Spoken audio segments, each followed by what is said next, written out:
Welcome to Moonlight Awakening. We're currently in the third episode of the Hanuman series. Hanuman has crossed the impossible ocean. He has arrived in Lanka, Ravana's kingdom, a place known for its secrecy, its arrogance, its darkness. But here's a profound spiritual truth. Darkness cannot exist everywhere. Light always finds a way. Today's episode, we discuss how Hanuman discovered that even in the heart of darkness, temples of truth exist.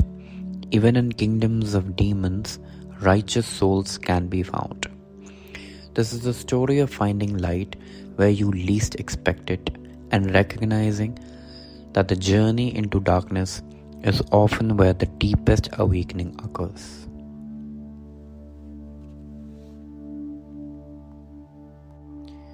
Hanuman understood something crucial.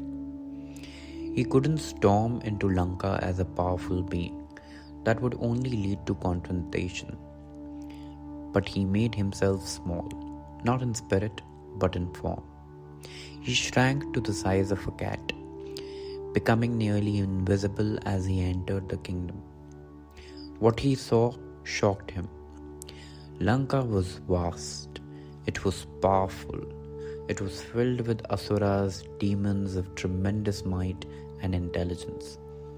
Ravana's fortress was magnificent, built with gold, adorned with precious stones, displaying the wealth and power of a ruler who had conquered much of the world. But as Hanuman moved through Lanka's streets, something else caught his attention.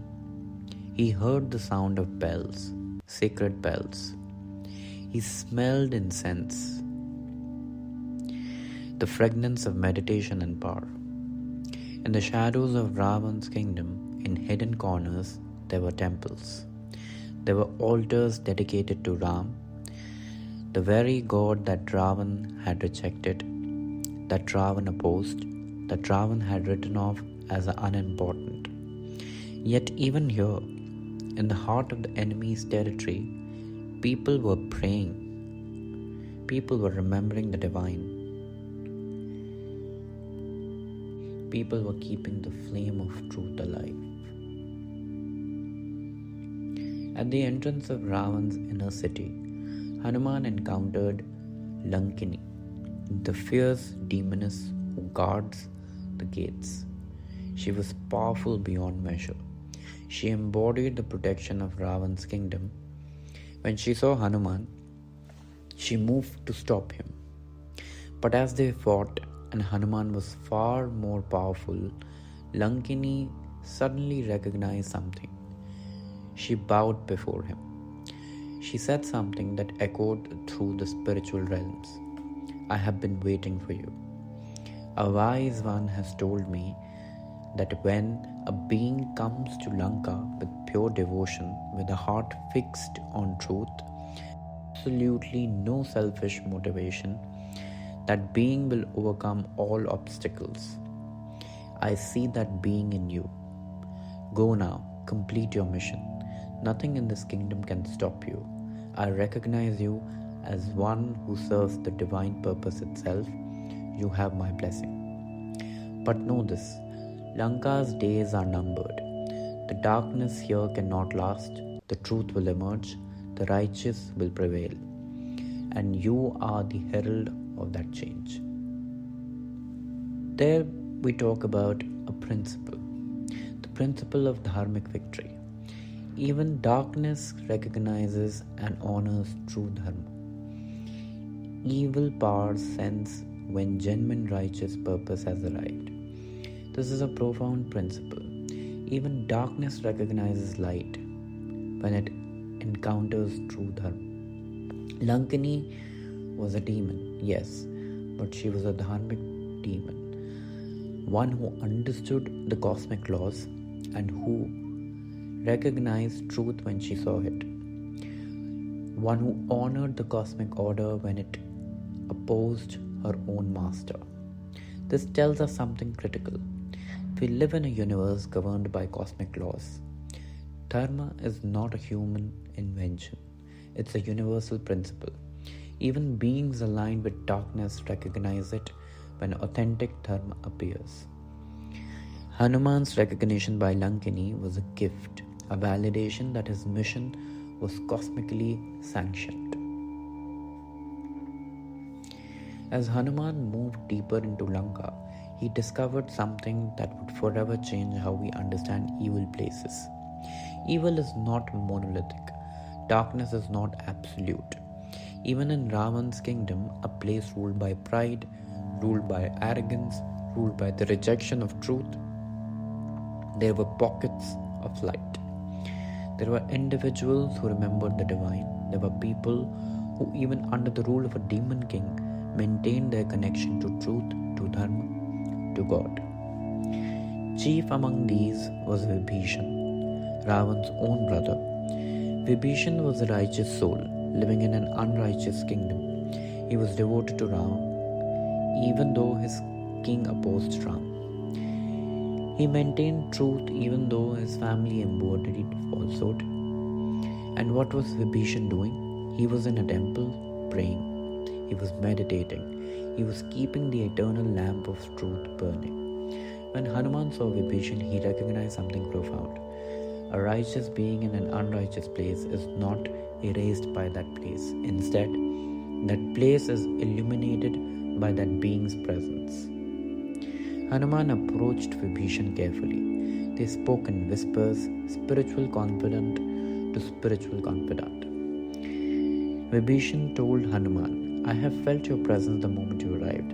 I have been waiting for someone like you. I knew Ram would send someone. I knew the righteousness I have maintained in my heart would eventually connect with the righteousness of the universe. Tell me, is Ram coming? Will he free us from this darkness? And Hanuman said, yes, Ram is coming. Ram has already set his intention. Nothing can stop the victory of dharma. The darkness here is approaching its end. But first, I must find Sita. I must confirm that Ram's beloved still lives. I must bring proof and hope back to Ram's heart. What is happening in this episode is profound spiritual alchemy. Hanuman entered the heart of darkness expecting to find only evil. Instead, he found light. He found righteousness beings. He found temples. He found people still connected to truth. This teaches us that the eternal environment does not determine our internal reality. You can be surrounded by chaos and maintain peace. You can live in a kingdom of arrogance and maintain wisdom. You can be surrounded by people who reject truth and still be devoted to truth. You can be surrounded by chaos and maintain peace. Your spiritual state is not determined by your circumstances, it's determined by your choices. Vibhishan was a proof of this. He lived in Ravana's kingdom, a place of darkness, but remained a being of light.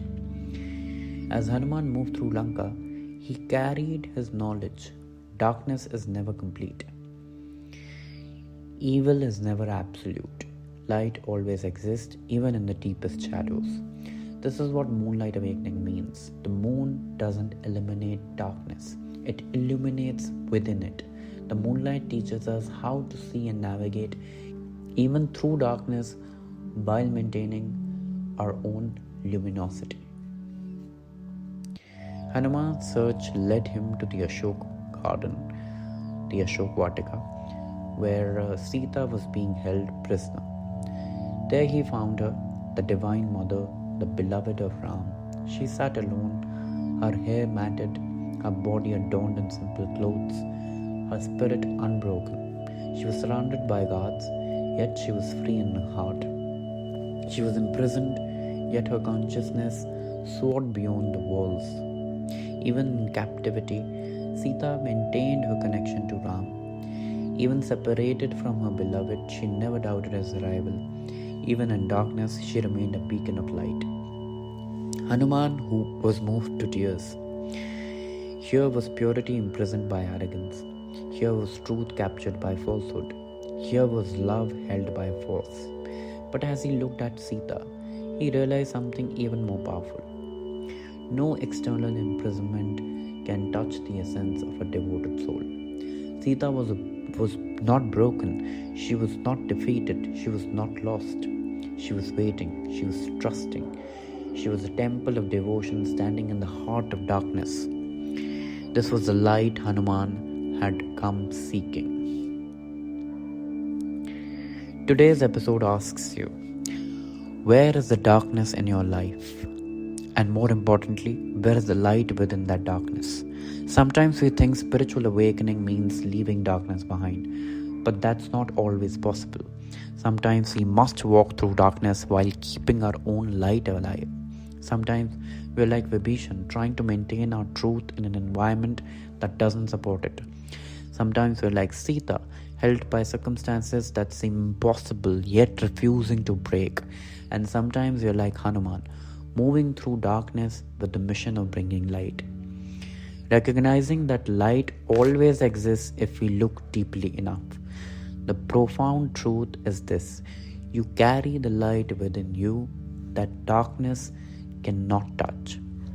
No external circumstance can extinguish your inner flame unless you choose to let it. Hanuman's journey into Lanka was not a journey into defeat. It was a journey into discovery. He discovered that even in the most unlikely places, light persists. What light will you maintain this week? What truth will you honor despite the darkness around you? What purity will protect you? Thank you for joining this episode of Moonlight Awakening.